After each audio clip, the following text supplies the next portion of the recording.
आप देख रहे हैं देश लाइव, देश की आवाज। मैं सहल कुरैशी।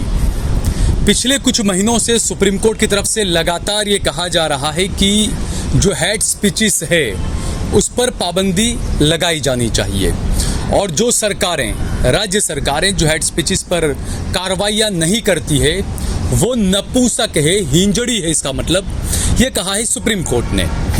अब सुप्रीम कोर्ट ने ये कहा है तो कुछ सोच समझ कर ही कहा होगा, क्योंकि जो देश का माहौल जिस तरीके से कहीं पर भी किसी को भी पकड़कर पीट दिया, ये सब उसी हेट स्पीच का ही नतीजा माना जाता है। अहमदाबाद के अंदर कई बार ऐसी घटनाएं हुई और एक बार फिर से अहमदाबाद के अंदर मॉब लिंचिंग का एक मामला सामने आया।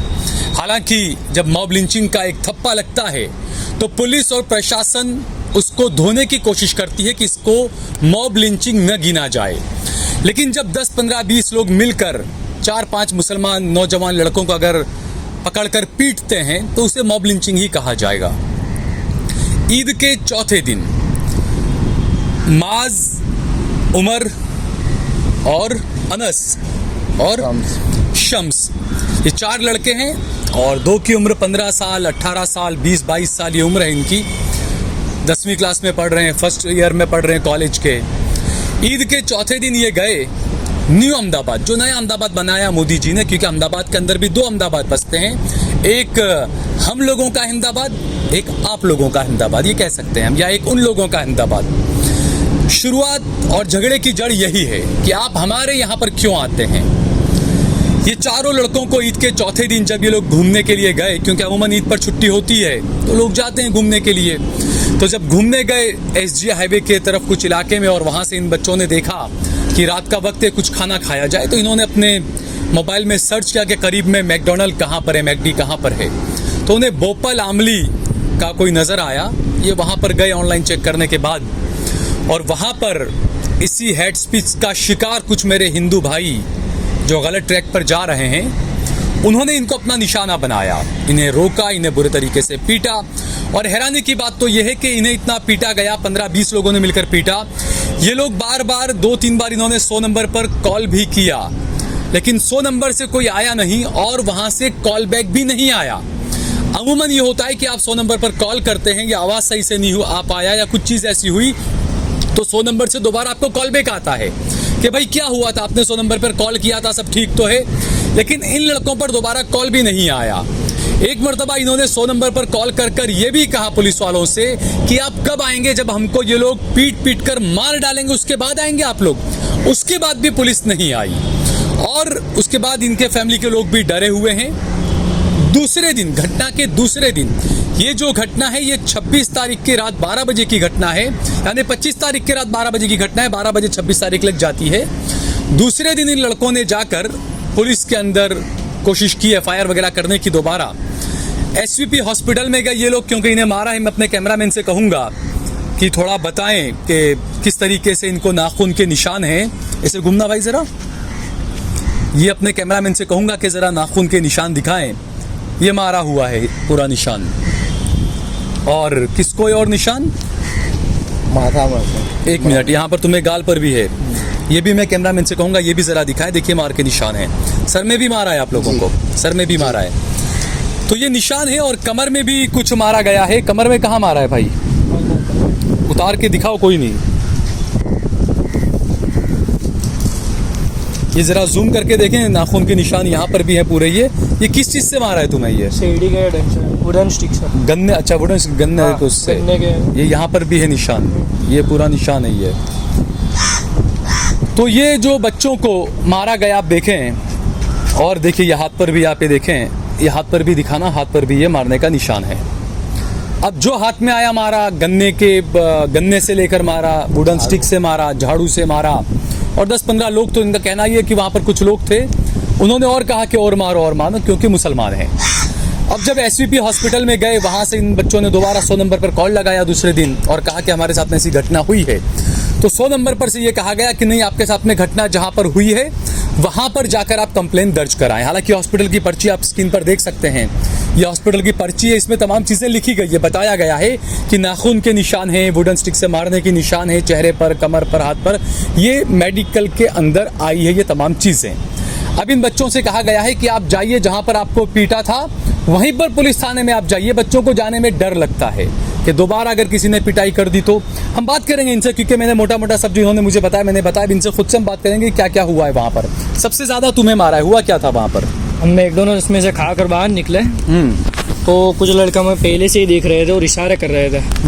फिर इशारा करके उन्होंने हमें अपने पास बुलाया, हम गए नहीं। फिर वो लोग पूरा उनका ग्रुप आया 8-10 जन, फिर वो लोग आके गाली गलौज करने मारने लग गए। और पीछे से उनका पूरा ग्रुप आया, वो 15-20 जन का पूरा ग्रुप आया और उन्होंने जो आत्मा है उससे मारा है। जो सीढ़ी का डंडा आता है सबसे सिर पर, कमर पर सबसे वार किया हम पर।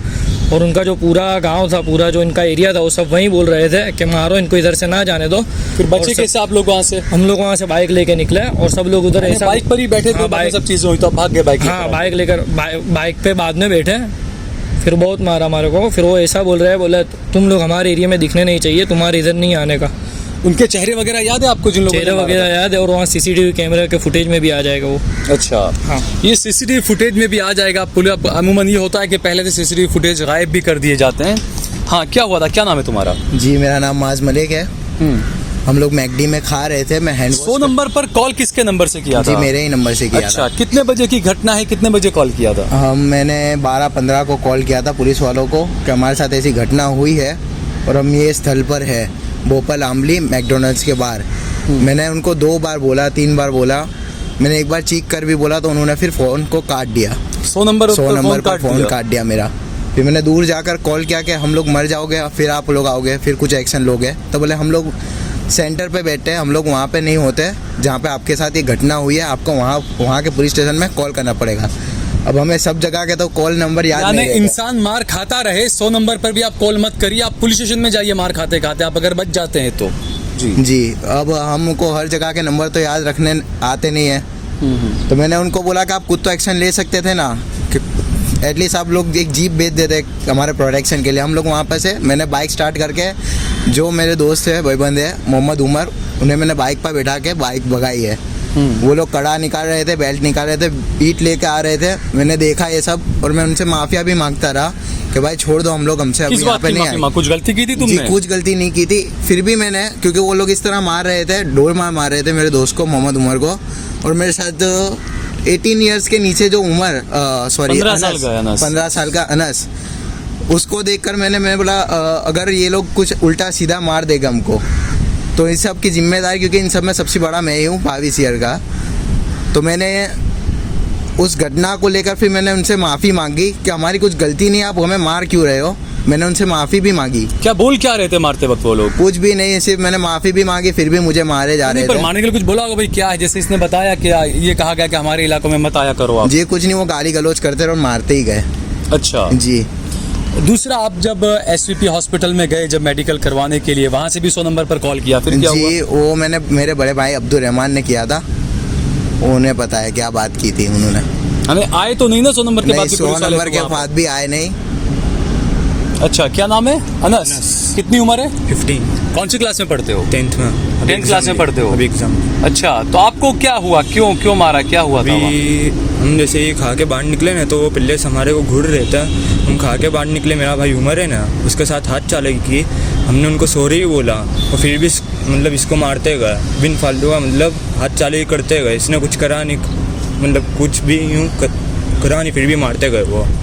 फिर हमने इनको सॉरी बोला, ने सब पूछा कि भाई क्या हुआ, अपन कुछ रिस्पॉन्स नहीं दे रहे थे, बस खाली इसको गालियाँ दे वो मारते रहते। और स्टिक्स ने कुछ ना कुछ उठा के इसको मारा और कुछ। अच्छा, जो आप लोग गए थे, आप लोग क्यों गए थे वहाँ पर? हम नज़दीक में खाने के लिए कोई जगह ढूंढ रहे थे असल में। तो गूगल पे लोकेशन में चेक किया कि मैकडॉनल्ड्स सबसे नज़दीक है, ठीक है। तो हम वहाँ पे गए। तो वहाँ पे हम ऐसे ही थोड़ी देर तक बैठे थे, करीब आधा घंटा जितना बैठे होंगे सिर्फ वहाँ पे। फिर वहाँ से जैसे ही बाहर निकले तो पूरी ऐसी सिचुएशन हो गई। फिर वहाँ से भाग कर आए आप लोग? अरे मैंने आपके घर वालों ने किसने ये भी कहा कि आप क्यों जाते हो, इन इलाकों में नहीं जाना चाहिए? सभी किसी ने कहा आप लोगों को? फिर हाँ, कहा ऐसा कि नहीं जाना चाहिए था, पर हम कभी कभी जाते, ऐसा तो है नहीं कि हर बार जाता, हमारे एरिया में ही रहते हैं। तो क्यों नहीं जाते हो आप? बस ऐसी सब सिचुएशन ना हो, घर पे किसी को प्रॉब्लम ना हो, वही हिसाब से नहीं जाते। तो ये देखिए, ये जो आज अमित शाह जी ने कहा इलेक्शन का वक्त है, चुनाव का वक्त है कर्नाटका में और तेलंगाना में, तो वहाँ पर गृह मंत्री ने कहा कि कांग्रेस आएगी तो दंगे करवाएगी। तो यहाँ पर गुजरात सरकार है पिछले 25, 27, 30 सालों से क्या हो रहा है, कैसा हो रहा है, लोगों के दिलों के अंदर ये डर बैठ गया है। जब कोई मुसलमान बच्चा, नौजवान जब कुछ दंगाई किस्म के लोग पिटाई करते हैं तो इनके घर वाले इन्हें कहते हैं कि आप हिंदू इलाके में जाते क्यों, आपको हिंदू इलाके में नहीं जाना चाहिए। तो यही क्या मोदी जी आपकी जीत है कि आप ये जहन में बैठाने के लिए कामयाब हो गए कि मुसलमान हिंदू इलाके में ना आए, हिंदू मुसलमान इलाके में ना आए? क्या यही भारत आप चाहते थे? ये एक सवाल है। दूसरा, पुलिस पर हमेशा से सवाल उठते हैं, खासकर गुजरात पुलिस पर।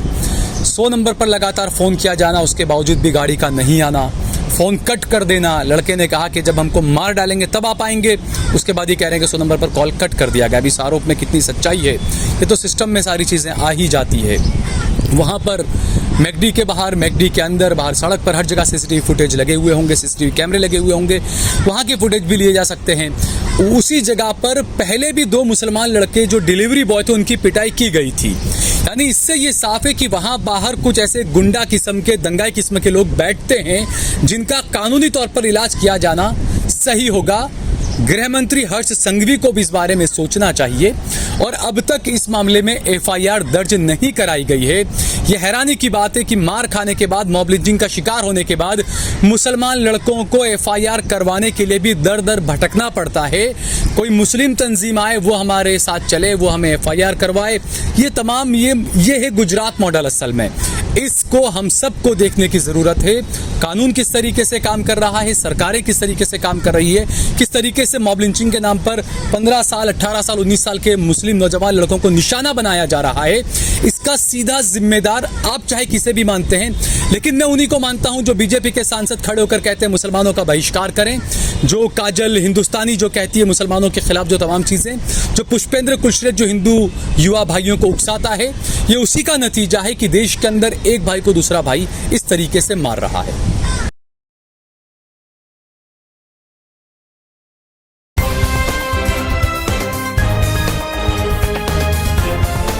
देश और दुनिया की तमाम छोटी और बड़ी खबरों के लिए हमारे चैनल को सब्सक्राइब करना न भूलें और बेल का बटन जरूर दबाएं।